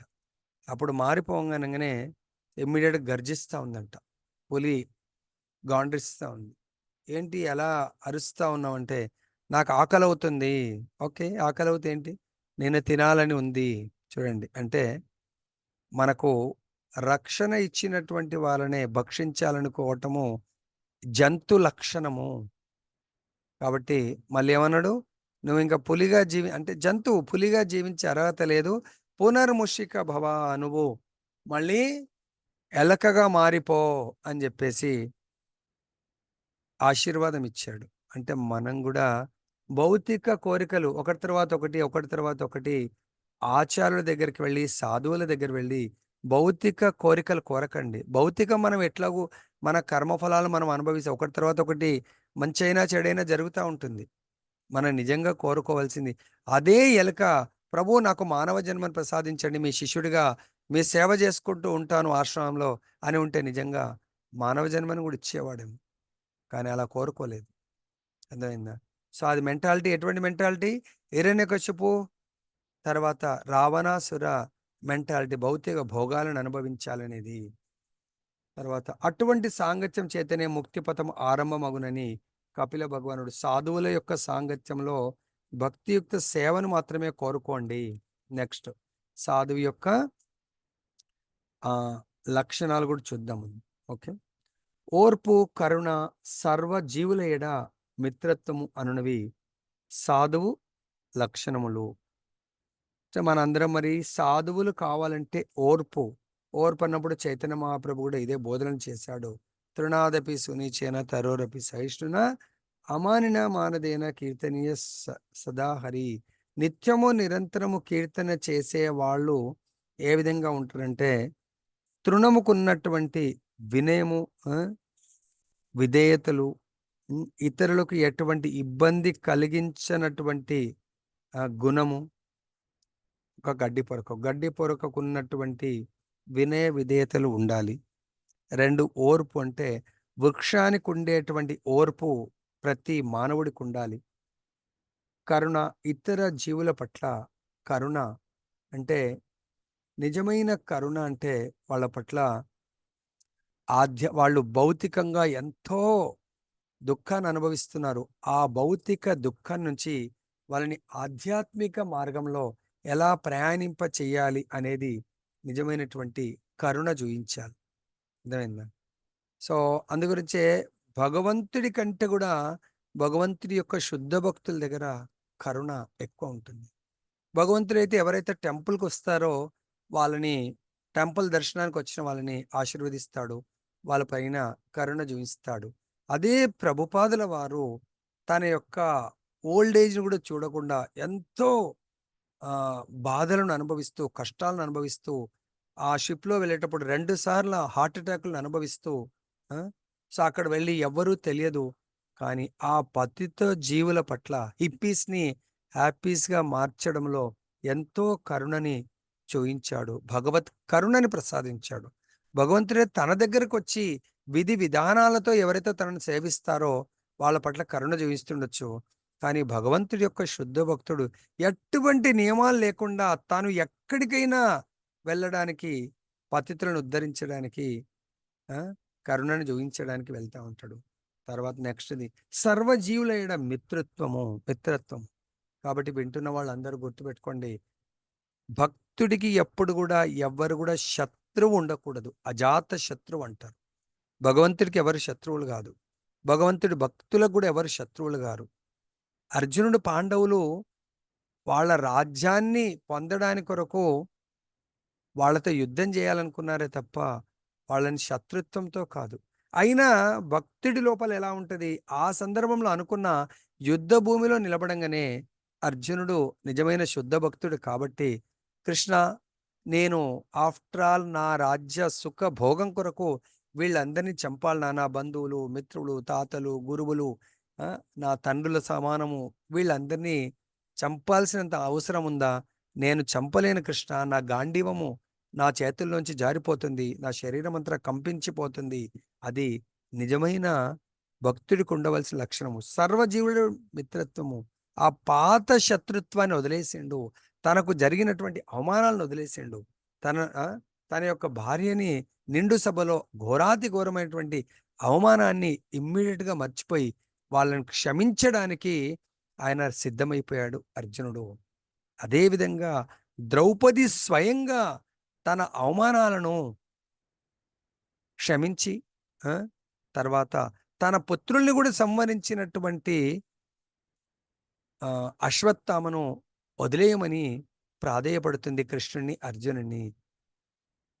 సో అది నిజమైన భక్తులకు, సాధువులకు ఉండే లక్షణము, మిత్రత్వము అనేవి సాధువు లక్షణాలు. అతడు అజాత శత్రువు, శాంతుడు, ఎప్పుడు శాంత చిత్తంతో ఉండేవాడు సాధువు. అంటే మనందరం కూడా ఒకరికొకరు ప్రభుజీ మీరు సాధువు, మీరు సాధువు, ప్రతి ఒక్కరిని సాధువుగా మనం చూడాలి. 5.18 విద్యా వినయ సంపన్నే బ్రాహ్మణే గవిహస్తిని.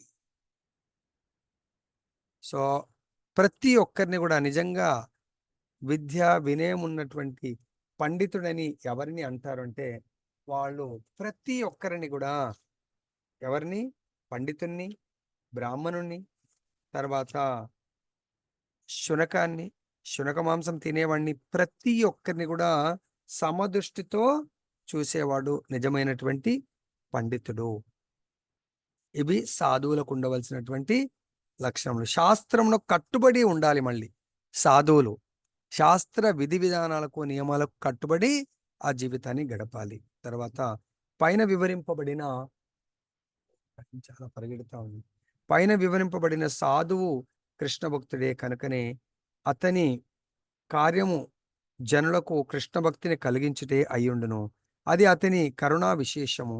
కృష్ణ భక్తి లేనిదే మానవ జీవితం వృధా అని అతడెరిగి ఉండును. ఆ విధంగా అతడు దేశమంతటును ఇంటింటికి తిరుగుచూ భక్తి భావనను చేపట్టండి, కృష్ణ భక్తులు కండి, జంతువుల వలె కోరికలు తీర్చుకొనుట ఎందే మీ జీవితాన్ని వ్యర్థ పరపకండి.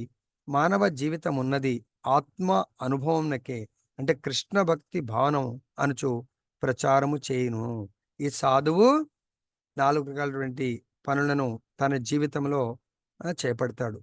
తాను భక్తి భావం చేస్తాడు, ఇతరులకు చేపట్టండి అని చెప్తాడు. తర్వాత తాను కృష్ణ భక్తుడు అవుతాడు, ఇతరులను కృష్ణ భక్తులు కమ్మని వేడుకుంటాడు.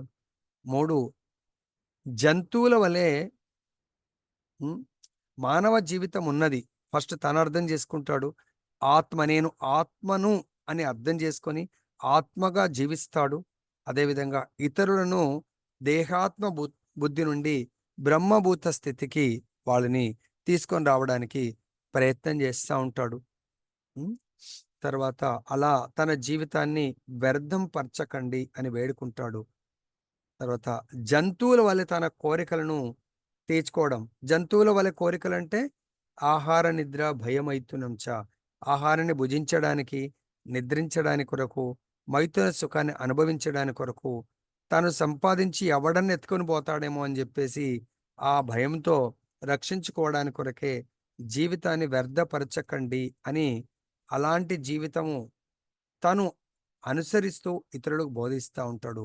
తర్వాత ఫైనల్గా మానవ జీవితం ఉన్నది ఆత్మానుభవమునకు, అంటే కృష్ణ భక్తి భావన కొరకు అని ప్రచారం చేస్తూ ఉంటాడు సాధువు. సాధువు చేసేది ప్రచారం ఇది. తాను మోక్షమును పొందుటతో అతడు సంతృప్తి చెందక సర్వదా ఇతరుల గూర్చి ఆలోచించును. పతిత జీవుల ఎడ అతడు పరమ కరుణను కలిగి ఉండును. కనుకనే అతని ఒకానొక గుణము కారుణిక, అనగా పతిత జీవుల ఎడ పరమ కరుణను ప్రచార కార్యక్రమంలో పాల్గొనినప్పుడు అనేకములైన అవరోధములను అతడు ఎదుర్కొనవలసి వచ్చును. కనుకనే సాధువు భగవద్భక్తుడు గొప్ప ఓర్పు కలవాడై ఉండవలెను. భక్తి యోగపు దివ్య జ్ఞానమును స్వీకరించుటకు బద్ధజీవులు సిద్ధపడి ఉండరు కనుక ఎవరైనా అతని ఎడ అమర్యాదగా వర్తించవచ్చును. బద్ధజీవులు భక్తి యోగమును మెచ్చరు, అది వారి రోగము. అటువంటి వారికి దాని ప్రాముఖ్యమును తెలియజేసే స్తుతి రహిత కార్యమును సాధువు చేపట్టి ఉండును. కనుకనే భక్తులపై కొన్ని మార్లు హింసాయుత దౌర్జన్యము చేయబడుచుండును. యేసుక్రీస్తు శిలువ వేయబడెను. హరిదాస్ ఠాకూర్ 22 అంగడి ప్రాంతంలో బెత్తములతో కొట్టబడెను. శ్రీ చైతన్య మహాప్రభు ప్రధాన అనుయాయుడైన నిత్యానందుల వారు జగాయి మదాయిలచే తీవ్రంగా గాయపడిరి. కానీ పతిత జీవులను ఉద్ధరించుటే వారి కార్యము కనుక వారు తితిక్షను కలిగి ఉండిరి. ఓర్పును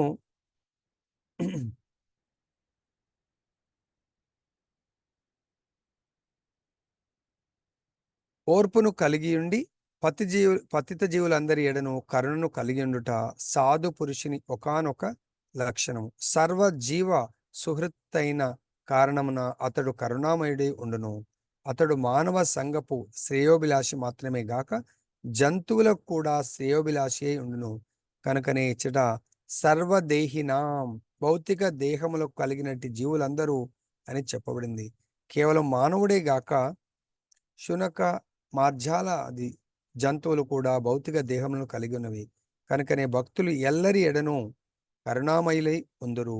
జీవులందరూ చరమముగా ఈ భవబంధము నుండి ముక్తిని పొందు రీతిలో అతడు వారితో వర్తించును.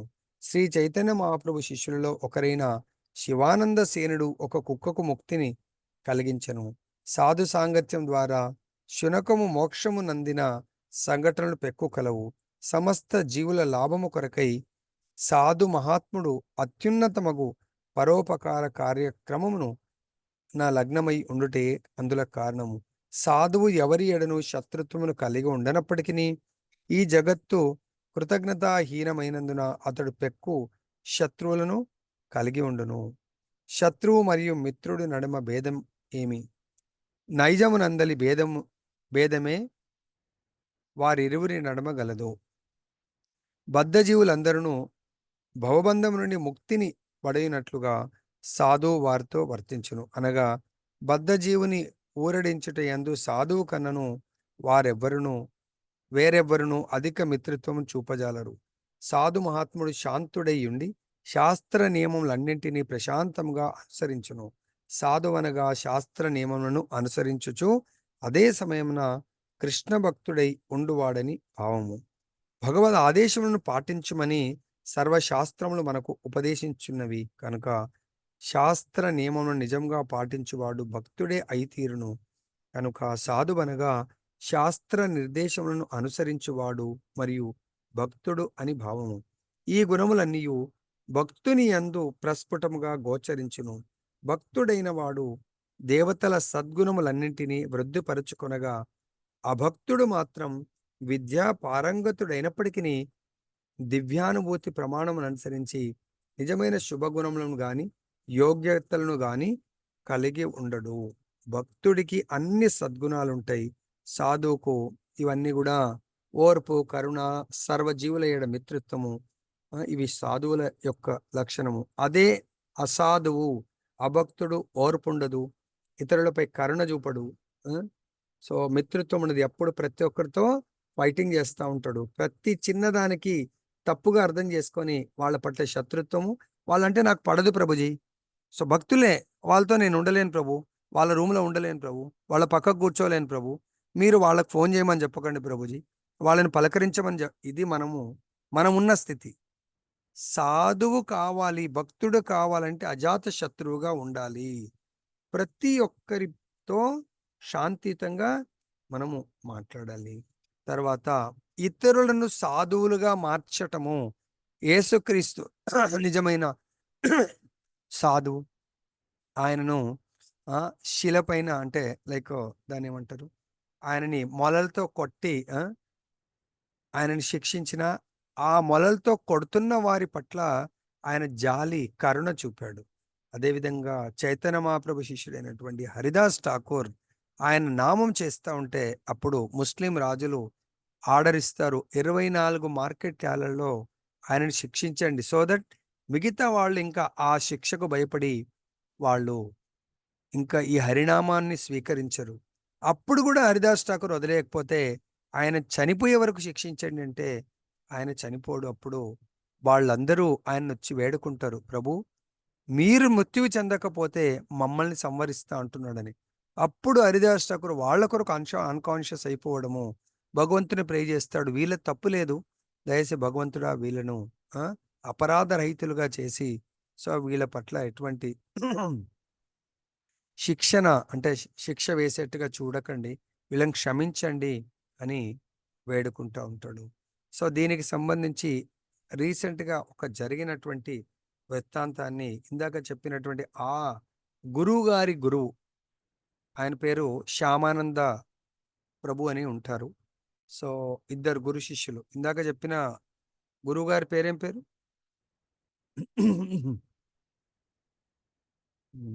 ఇందాక ఒక లీల చెప్పాను కదా, ఒక గురువు గారిది. ఆయన శిష్యుడు ప్రసాదం పంచుతా ఉంటే ఏం చెప్పాను? రసిక మురారి కదా. ఇవన్నీ గుర్తు పెట్టుకోండి, రాసుకోండి, మీరు కూడా ఎవరికైనా బోధించేప్పుడు పనికొస్తాయి. సో ఆయన తన శిష్యుడికి ఒక లెసన్ నేర్పించాడు. ఆయన గురువు గారికి చాలా పెద్ద ఆశ్రమం ఉంటుంది. ఆ గురువు గారి అండర్లో చాలా భూములు ఉంటాయి, వ్యవసాయ భూములు. ఆ యొక్క వ్యవసాయ భూమిలో పండినటువంటి గోశాల భూమిలో ఉన్నటువంటి ఆ ధాన్యం ద్వారా ఎంతో సాధు సంతులకు నిత్యాన్నదానము, నిత్యం సేవ జరుగుతూ ఉంటుంది. కానీ ఆ రాజుల్లో, ఇప్పుడు చెప్పేది ఇది ముస్లిం రాజు పరిపాలనలో ఉన్నప్పుడు, ఆ ఊరికి ఒక ముస్లిం నవాబ్ వస్తాడు. ఆయన అది చూస్తాడు, చాలా పంట అద్భుతంగా ఉంటుంది. అరే ఈ భూమి అంతా ఎవరిది అంటే పలానా శ్యామానంద గురువు గారిది అని చెప్తారు. ఆ పెద్ద మఠం ఉంటుంది. అరే లేలే, ఇంత భూమి ఆయనకి ఎలా ఉంటుంది, ఇది మొత్తం ఈ మఠాలు గిటాలన్నీ బంద్ చేసేయాలా, సో ఇది ఏదో ఇష్టం ఉన్నట్టుగా సంపాదించుకొని అన్నదానం చేసేది కాదు, ఇది రేపటి నుంచి మన కబ్జాలో వచ్చేస్తుంది, తీసుకోండి అని చెప్పేసి తన సైనికులకు చెప్పి ఆయనకి ఇన్ఫామ్ చేయండి, ఇదంతా ప్రభుత్వ భూమిగా మేము స్వాధీనం చేసుకుంటున్నాము అని చెప్తారన్నట్టు. అప్పుడు ఆయన ఇక రాజుతో మనం ఏం చేయగలుగుతాము అని చెప్పేసి ఆయన ఆలోచిస్తూ, ఈ రసిక మురారి చాలా చతురుడు, చాలా గొప్ప భక్తుడు, చాలా పవర్ఫుల్ భక్తుడు, సాధు, చాలా శుద్ధ భక్తుడు. అప్పుడు ఏం చేస్తాడు, ఆయన ఇమ్మీడియట్గా తన శిష్యుడికి ఒక లెటర్ రాసి పంపిస్తాడు. నువ్వు ఏ పరిస్థితిలో ఉన్నావో తెలియదు, ఇమ్మీడియట్గా ఆ పరిస్థితిలోంచి అదే విధంగా యాజ్ ఇట్ ఈస్గా నా దగ్గరికి అర్జెంటుగా రావాలి, ఒక ఎమర్జెన్సీ సమస్య వచ్చింది అని చెప్పేసి. ఆ లెటరు ఒక భక్తుడు తీసుకొచ్చి ఇవ్వగానే ఆ సమయంలో ఆయన భోజనం చేస్తూ ఉంటాడు. ఇవన్నీ మహాత్ముల యొక్క లీలల ద్వారా మనం ఏ స్థితిలో ఉన్నామో తెలుసుకొని ఆ స్థితికి నుంచి మహాత్ముల స్థితికి ఎదగడానికి మనం ఇంకా ఏం మార్చుకోవాలా మన లోపల అనేది దయచేసి చూసుకోండి, ఎవరికి వాళ్ళు. సో ఆ భక్తుడు అప్పుడు భోజనం చేస్తూ ఉంటాడు. సాధు, ఆ శిష్యుడు, తన గురువుగారి ఆదేశం ఏంటి, నువ్వు ఏ స్థితిలో ఉన్నావో ఆ స్థితిలో నుంచి వచ్చేయండి అని చెప్తాడు. సో ఆ భోజనం చేస్తూ అలానే యాజ్ ఇట్ ఈస్గా చేయి కూడా కడుక్కోకుండా ఇమ్మీడియట్గా గురువుగారి దగ్గరికి వెళ్ళిపోతాడు. గురువుగారి దగ్గరికి వెళ్ళంగానే జనరల్గా ఏం చేస్తాం, సాష్టాంగ దండవత్ ప్రణామం, పంచాంగ ప్రణామం చేస్తూ ఉంటారు. కానీ మాతాజీస్ పంచాంగ ప్రణామం చేయొచ్చు, ప్రభుజీస్ మాత్రం తన గురువుగారి దగ్గర సాష్టాంగ అంటే మొత్తం అన్ని అంగాలు, ఎట్లయితే ఒక కర్రను కింద పడేస్తే మొత్తం ఇలా పడిపోతుందో అది దండవత్ ప్రణామం అన్నట్టు, అటువంటి ప్రణామం చేయాలి. ఆ ప్రణామం చేస్తాడు. కానీ ఎంగిల్ చేయి ఉంది కాబట్టి ఒక చెయ్యి మాత్రమే ముందుకు పెట్టి ఒక చెయ్యి వెనకకు పెడతాడు.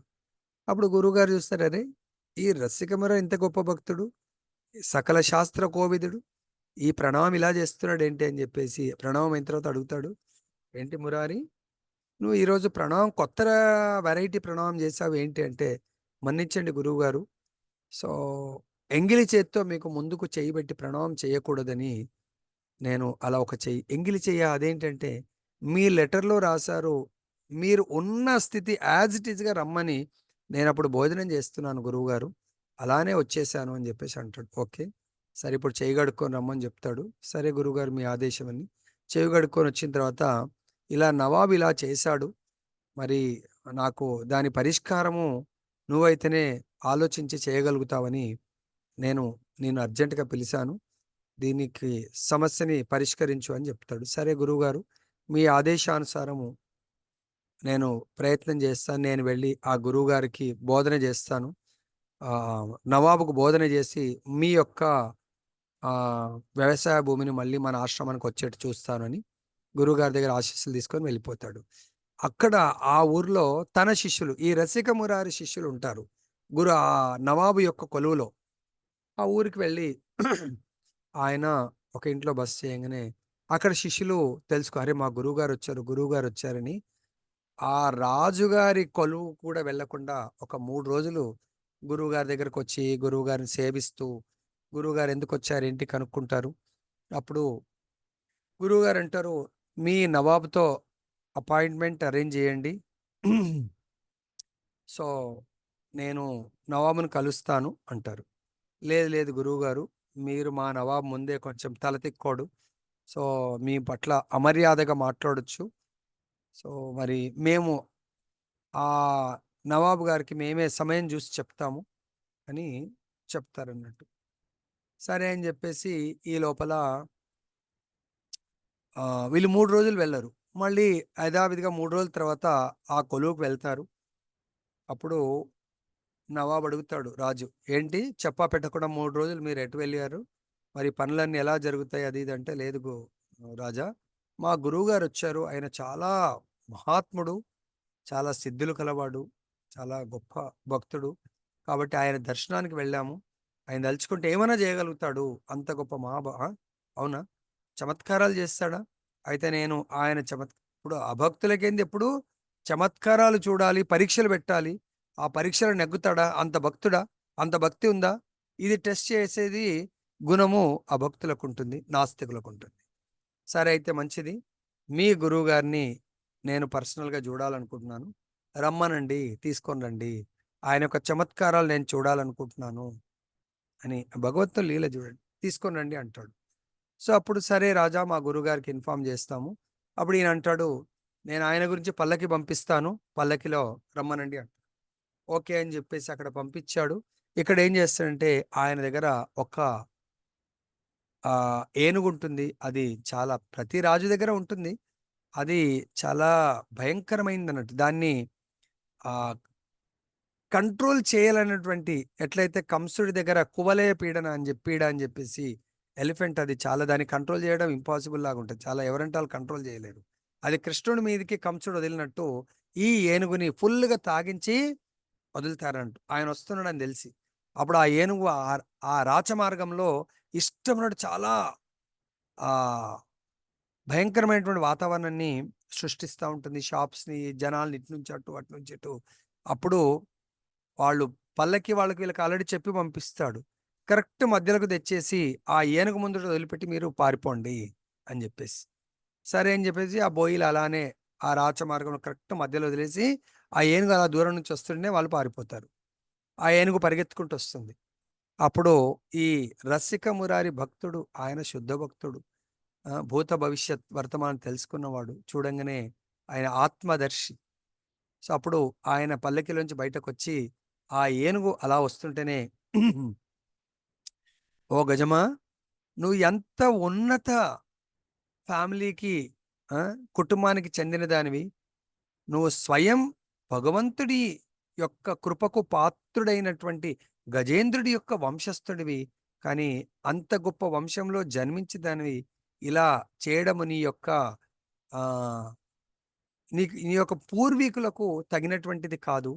సో కాబట్టి నువ్వు ఇందాక ఇక్కడ చెప్పినట్టుగా మానవ జన్మ జంతు జన్మ లాంటి జీవితం కాదు అంటే ఆ గజేంద్రుడికే బోధన చేస్తా ఉన్నాడు, ఏనుగుకు నువ్వు ఇలా జీవించవలసిన దానివి కాదు, నీ యొక్క పూర్వీకులు చాలా ఉత్తమ భక్తులు, స్వయంగా భగవంతుడే వారిని రక్షించడానికి వచ్చినటువంటి గొప్ప ఫ్యామిలీలో నువ్వు జన్మించావు అని ఆ గజాన్ని స్తుతిస్తా ఉంటే, ఈ యొక్క రసిక మురారి, ఇది నిజంగా జరిగింది, నేనేదో చెప్పట్లేదు. రసిక మురారిని చూసి మనమన్నా గురువుకు సాష్టాంగ దండవత్ ప్రణామం చేస్తామో లేదో తెలియదు. హరే కృష్ణ ప్రభుజీ, హరే కృష్ణ, హరే కృష్ణ అని అలా అది మెకానికల్గా ఇలా ఒక్కొక్కసారి చేతులు కూడా ఎత్తాము, లేకుంటే పట్టుకునే హరే కృష్ణ ప్రభుజీ, లేకుంటే హరే కృష్ణ గురువు గారు. గురువు అంటే ఎలా ఉండాలంటే, ఆ ఏనుగు వచ్చి కాళ్ళు ముందు, వెనక కాళ్ళు వెనకకు చాచి సాష్టాంగ దండవత్ ప్రణామం చేసి ఆ గురువుని ప్రే చేస్తూ ఉంటుంది. గురువు దగ్గర వినయ విధేయతలతో అప్పుడు నన్ను మన్నించండి అని చెప్పేసి శరణాగతి పొందుతుంది. ఎప్పుడైతే గురువు గారి దగ్గర వచ్చి ఇదందరు చూస్తూ ఉంటారు, అది చాలా భయంకరమైన ఏనుగు. శరణాగతి పొంది అప్పుడు వేడుకుంటుంది, ప్రభు నాకు ఈ జన్మ నుంచి నన్ను ఉద్ధరించండి, నన్ను రక్షించండి. భగవంతుడు ఎలా అయితే మా వంశస్థుడైనటువంటి గజేంద్రుని రక్షించాడో నన్ను కూడా ఉద్ధరించండి, రక్షించండి అంటే, అప్పుడు ఆ రసిక మురారి ఆ గజము దగ్గరికి వెళ్ళి ఆ గజానికి భగవంతుడి యొక్క నామముతో దాన్ని ఉద్ధరిస్తాడు. హరే కృష్ణ హరే కృష్ణ కృష్ణ కృష్ణ హరే హరే, హరే రామ హరే రామ రమ రామ హరే హరే. అప్పుడు గజేంద్రుడు చాలా కళ్ళల్లోంచి ఆనంద బాష్పాలు గారుస్తూ ఉంటాడు. ఆ యొక్క గజేంద్రుడి యొక్క గజము యొక్క మార్పుకు సంతసించి, ఇంకా గజము ఈ గజరూపముగా జీవించాలనుకోవట్లేదు అని ఆ గజానికి దీక్ష, నాకు మీ యొక్క కరుణా కృపని ప్రసాదించండి అని ఎప్పుడైతే వేడుకుంటుందో, రసిక మురారి గజానికి కూడా దీక్ష ఇచ్చి ఆ గజానికి పేరు పెడతాడు గోవిందదాస్. సో మనం దీక్ష తీసుకునేటప్పుడు కంటిమాల వేస్తారు. మరి ఆ గజానికి కంటిమాల ఎక్కడి నుంచి వేస్తారు, అంత పెద్ద మాల? సో ఈ గురువు గారి దగ్గర మనమేమో 108 పూసలతో మాల మీద జపం చేస్తాము, కానీ చాలా ఉచ్చకోటి సాధువులు 1000 పూసలు ఉన్నటువంటి మాలతో కూడా జపం చేస్తారంట. దాన్ని సహస్ర మాల అంటారు. సో ఆ మాలను తీసి, ఆ మాల ఆల్రెడీ ఎన్నో లక్షలు కోట్లు జపం చేసినటువంటి మాల అది, దాని మాల తీసి ఆ గజానికి వేస్తాడంట. ఎప్పుడైతే ఆ గజము మెడలో ఆ మాల పడిందో, ఎంతో లక్షల నామాచరణ జరిగినటువంటి మాలలో దాంట్లో ఇమ్మీడియట్గా ఆల్రెడీ సాధు స్పర్శ, సాధు ముఖార మీద నుంచి వచనాలు, నామము. అందుగురించి మనం కూడా ఎవరైనా సాధువులు నామం చేస్తుంటే నాకెందుకులే అని చెప్పేసి చాలామంది వెళ్ళిపోతూ ఉంటారు.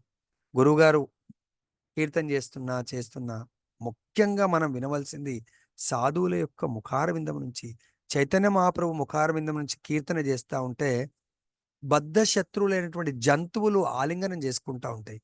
భగవంతుడు వృందావన్ యాత్రలో వెళ్తున్నప్పుడు జారిఖండ్లో పులి, జింక హగ్ చేసుకుంటారు, ఆలింగనం చేసుకొని నృత్యాన్ని చేస్తూ ఉంటాయి. అంటే భగవంతుడి యొక్క ముఖారవిందం నుంచి వెలువడినటువంటి భగవత్ కీర్తనలో అంత మహిమ ఉంది.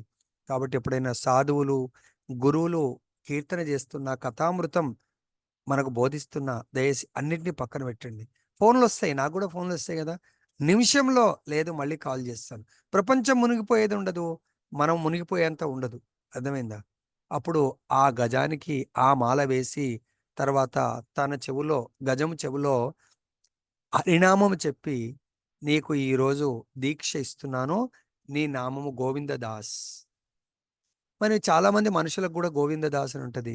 మరి గోవిందదాస్ అంటే మళ్ళీ ఎలా గుర్తించాలి అని చెప్పి ఈ గజానికి గజ గోవిందదాస్ అని నామకరణము చేస్తాడు. ఇంకా ఈ రోజు నుంచి నువ్వు కేవలము భగవంతుడి యొక్క, అదైతే శుద్ధ శాకాహారే. మన భక్తులు కూడా దీక్ష తీసుకోవాలంటే 4 నియమాలు పాటించాలి. మాంసాహారం భక్షించకూడదు, మత్తు పానీయాలు స్వీకరించకూడదు, తర్వాత మోసం చేయకూడదు ఇతరులను, తర్వాత పరస్త్రీ పరపురుషుడు, అవన్నీ కూడా అది గజం పాటిస్తూ ఉంటుంది. గజం శుద్ధ శాకాహారి కాబట్టి ఆ రోజు నుంచి గజ గోవిందదాస్ అని చెప్పేసి దాన్ని కంట్రోల్ చేయగానే ఆ ముస్లిం రాజు ఈయన యొక్క గొప్పతనాన్ని చూసి ఆయనని తన రాజమందిరానికి పిలిచి సత్కరించి మళ్ళీ వాళ్ళ ఆశ్రమానికి ఉన్నటువంటి ఆస్తిపాస్తులన్నీ కూడా ఇవ్వడం జరుగుతుంది. అది సాధువుల యొక్క సాంగత్యంతో జంతువులే మహాభక్తులుగా మారుతున్నప్పుడు మనము మానవ జన్మ తీసుకొని మనకు మారకపోవడం అనేది ఉండదు. కానీ మనము ఆ సాధువు దగ్గరికి వెళ్ళి మనము సాధువు నుంచి కోరుకోవాల్సింది, నేను సాధువుగా మారాలి, భక్తునిగా మారాలి, భగవంతుని సేవించాలి, భగవంతుని యొక్క రాజ్యానికి వెళ్ళాలని కోరిక ఉన్నప్పుడు మాత్రమే సాధ్యమవుతుంది. నెక్స్ట్ 22nd 23rd రేపు మనము చూద్దాం ప్రభుజీ ఈ రెండు, ఎందుకంటే చాలా సమయం అయింది కాబట్టి. యాబలో గ్రంథరాజ్ శ్రీమద్ భాగవతం కీ జై, శ్రీ శ్రీ రాధారమన్ లాల్ की जय, జగన్నాథ్ బలదేవ్ సుభద్రా మహారాణి की जय, గౌరనితాయ్ భగవాన్ की जय. దీంట్లో ఎవరికన్నా ఏమైనా సందేహాలు ఉంటే అడగండి.